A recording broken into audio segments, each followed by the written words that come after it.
Pour les amateurs de rouquines avec des coupes très début 2000, Nox, les Sentinelles de la Lumière, ou le titre original Dark World Equilibrium est la série russe à regarder.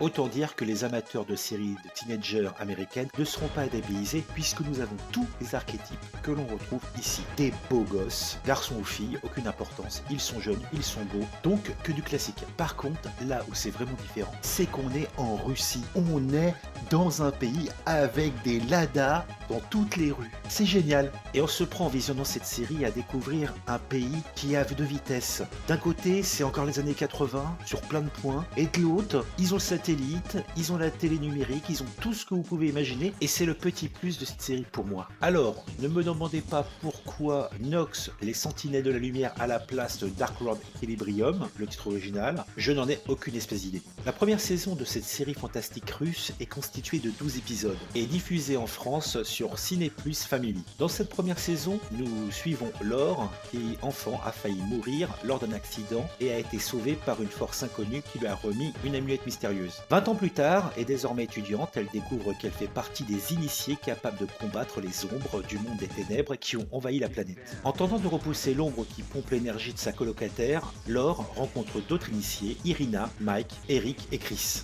Jour après jour, les ombres émanant du monde des ténèbres volent les vies de nombreux humains, tuant tels des vampires leur énergie et leurs émotions. Leur but, la destruction de l'humanité. Une poignée de femmes et d'hommes dotés de super pouvoirs se battent sans relâche pour endiguer la menace grandissante.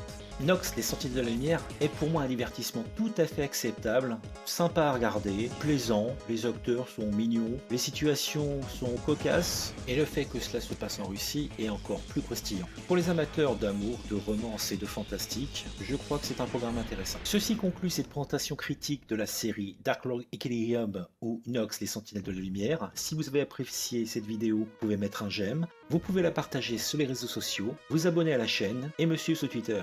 Je vous dis à bientôt pour une nouvelle présentation critique du Sérivore. Et comme toujours, regardez les séries.